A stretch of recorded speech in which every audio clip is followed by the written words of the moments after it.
Today on this episode of KIP TV, we explore the idea that many of the crises happening around us may not actually be isolated events. Because once you start connecting the dots, you begin to see that it's all connected. Have you noticed something lately? Not just higher prices, or that people seem more stressed, or that the world feels less stable, and everything seems connected somehow. Like every problem leads to more problems.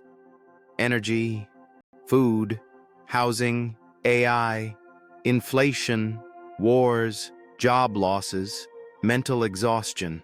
It's like the pressure is coming from every direction at once. And maybe that's because the systems holding modern life together are under strain simultaneously. And judging from the response, a lot of you feel it too. That strange sense that something bigger is happening beneath the surface. You begin realizing modern society operates like one giant interconnected machine, and when pressure hits one part of the machine, the shock spreads everywhere. For most of our lives, modern society felt permanent, comfortable. You flip a switch, power comes on. Go to the store, shelves are stocked. Need money, ATMs work. Need gas, stations are full. Need food, trucks deliver it overnight. It all felt automatic. But what most people never realized is how incredibly fragile the system actually is. Modern civilization doesn't really run on abundance. It runs on timing. Perfect timing.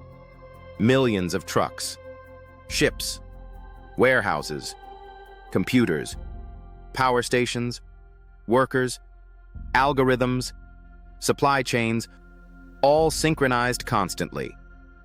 And the problem with highly optimized systems is they usually have very little margin for disruption. Energy is the foundation. Most people think money runs the world. It doesn't. Energy does. Without energy, nothing moves.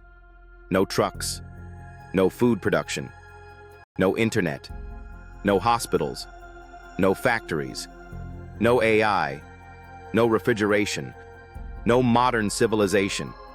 Energy is upstream from virtually everything. And right now, the world is demanding more energy than ever before. AI data centers alone are consuming staggering amounts of essential resources. Entire digital economies are being built on top of power grids that are already under pressure. At the same time, oil markets remain unstable. Global conflicts threaten supply routes, and energy costs continue flowing downstream into every other industry, which means when energy prices rise, everything rises. For decades, corporations optimized everything for efficiency. Cheaper labor, lean inventories, just-in-time shipping, global manufacturing, and financially, it worked. Until disruptions started happening. Because efficient systems often sacrifice resilience. If a factory shuts down overseas, parts stop arriving. If ports slow down, products disappear. If transportation costs spike, food prices rise. If power becomes unstable, entire industries freeze. And suddenly people realize the system they thought was strong was actually extremely delicate. But maybe the most overlooked crisis right now is psychological. People are exhausted, not lazy, not weak, exhausted. Financial pressure, information overload, constant outrage, algorithms competing for attention, fear-based media cycles, economic uncertainty, social division. The average person today absorbs more stress signals in 1 week than previous generations experienced in months. And the human nervous system was never designed for this level of non-stop stimulation. That's why so many people feel anxious, distracted, emotionally drained, or mentally checked out. The pressure never fully stops. At the same time, society is rapidly transitioning into a fully digital environment.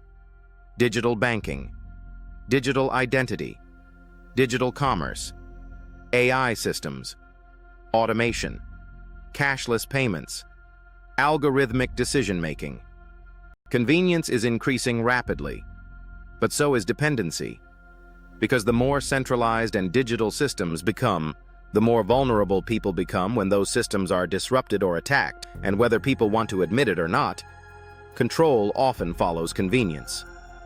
The future divide may not be left versus right, or rich versus poor.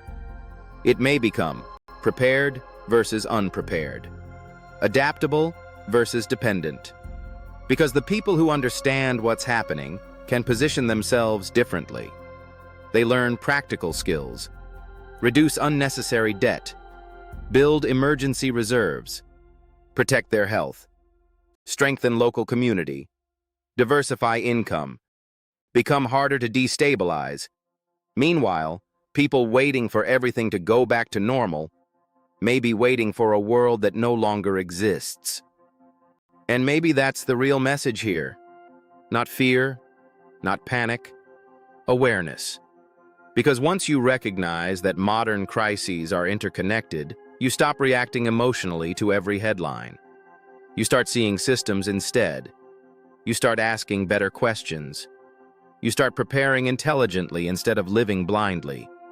And that changes everything. We may be entering one of the biggest transitions of modern history. Economically, technologically, psychologically, socially, and nobody knows exactly how it ends. But history shows something important. During unstable times, the people who stay calm, stay adaptable, keep learning, and prepare early usually suffer far less than everyone else. So maybe the goal isn't to fear the future. Maybe the goal is to understand it. If this video connected some dots for you, share it with somebody else who's been feeling like the world doesn't quite make sense anymore. Subscribe to KIP TV for more conversations like this. Until next time, stay aware, stay prepared, stay tuned, and keep thinking independently.